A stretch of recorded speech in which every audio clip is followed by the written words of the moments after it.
Hi guys, and welcome to lesson number 2. And I just thought we would kind of carry on with what we've been doing, which was about light and dark, and we would look at, first of all, some amazing artists that I'm going to give you some names of that you can just go and have a look at, and then we're going to try a little bit of, you've probably heard of it, still life.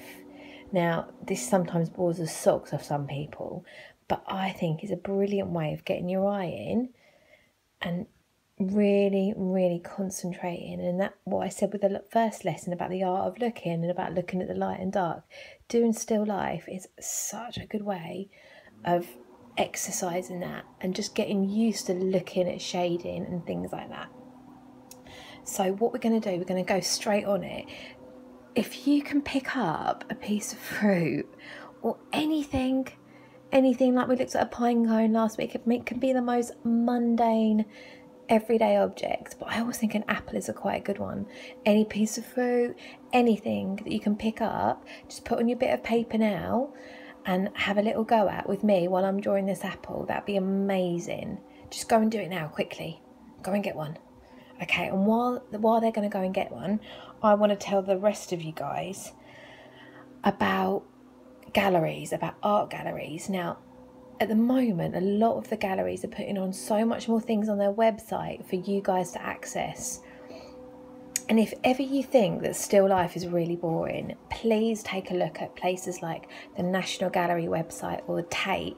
Just type in, there's somebody mowing outside, just type in still life, and I kid you not, the talent of these artists just doing a bit of still life is insane. People like Collier, Cézanne, Morandi, have a look at their still life are just it blows my mind every time I look at their still life, because it's the light and dark, guys. Another person, while you're still getting your thing, is, you've already probably all heard of him, Monet. I'm going to do some hearts because my apple's just gone. Okay. Sorry guys. Monet. He is the king of light and dark. He's amazing. If you just go into Google, type in Monet and just look at his skill, because his skill with light and dark and shading, and there's no lines with his work. It's all very big brush strokes. So go and have a look. If I can get my technology together and put some lovely stills of his work on, I will. But at the moment, Google him. Google Monet. He is the king. He is amazing at using light and dark. And he uses no lines whatsoever. Right, so have you all got your object? Have you? Okay, good. Let's go then. So first of all, what we're going to do is, again, with kind of like what we were doing with the pine cone, we're looking at the light and the dark. And I'm going to start with the stalk because that's kind of the darkest thing. But also with light and dark, and the more you look at art, the more you see it, how artists, they use the light and the dark to make things appear real. I mean, some of those ones that I've told you about, the Collier, Cézanne, Morandi, they're still life. Oh my gosh. Like, you could literally, you feel like you could just reach in and just take the apple out and just eat it. It's incredible. And while I'm on the subject of galleries as well, a lot of them, I know the National Gallery does, go on their website and you can have a virtual tour. You can have a virtual tour and just go and explore from the comfort of your sofa. And it's amazing. And I mean, to see some of these amazing artworks from the comfort of your living room is insane, and I love it. Like, go do it. Just go with this. You've got the Tate Britain, National Gallery, National Portrait Gallery. National Portrait Gallery is kind of one of my favourites because I love portraits. And some of the ones on there are just amazing. So do it. Go, you know, museums, galleries. Try and access, because I know a lot of the galleries and the museums' websites now are they're just cranking it up. They've got so much stuff that you can access. And you might just find a painting or a picture that just resonates with you and you think, wow, okay, that's amazing, I want to go and try that. But if ever you think that still life is boring, I kid you not, go on these websites and look up still life and you will be blown away, because still life is just such a good thing, and all the artists did it. You can guarantee, I mean, Picasso, I can't remember what it was called. So I'm so sorry, guys, because I mean, I did history of art for my degree and I still can't remember the name of it. But Picasso did this still life and it's just incredible. Like, I want to cry when I look at it because it's just that good. So do it. Go on these websites. Go on a virtual tour of the National Gallery, guys, because they've got some amazing paintings. And just see what you like. It might be the modern kind of stuff that resonates with you more than the more traditional stuff. Monet, who I was talking about, is an impressionist. And I love the Impressionists. They were a bunch of French painters. And they started this movement called Impressionism. And it was just all about, not necessarily like this with still life, making something look like something. You can have still lifes that don't look exactly like what they're supposed to look like. But their work was an impression of something. It was quick, there was movement in it.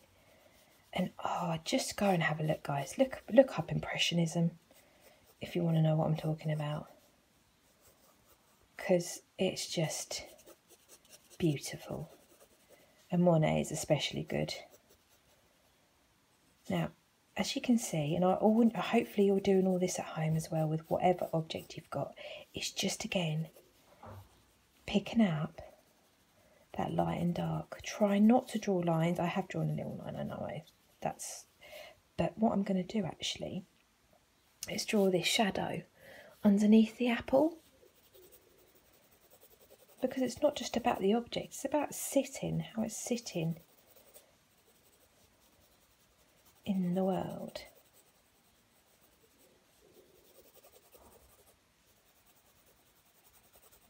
And that's all about still life as well. It's not just the object, it's the surroundings, the shadow. This Picasso one that I'm talking about, that I really don't know the name of, it's the shadow of the object that he paints that is just mind-blowing. It's incredible. I will try and find the name for the next time, guys, I promise. But go and have a look. It's the best art lesson you'll ever have. It's just looking at these incredible artists and just seeing the way they draw. And they're so different. They're so different. But Impressionism is kind of my favourite.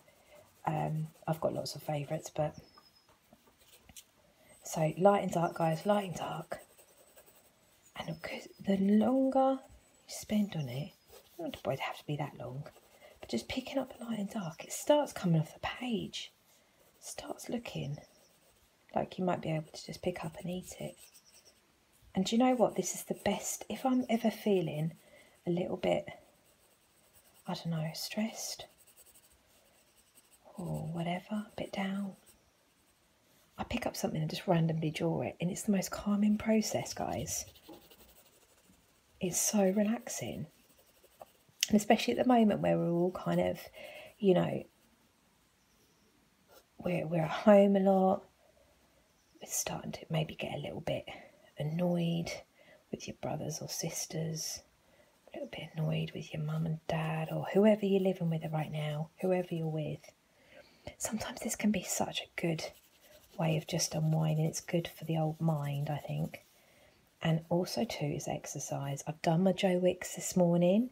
I've been with Joe Wicks from day one, been doing my old P lesson with Joe Wicks. The kids don't always do it with me, but I'm there, always faithful.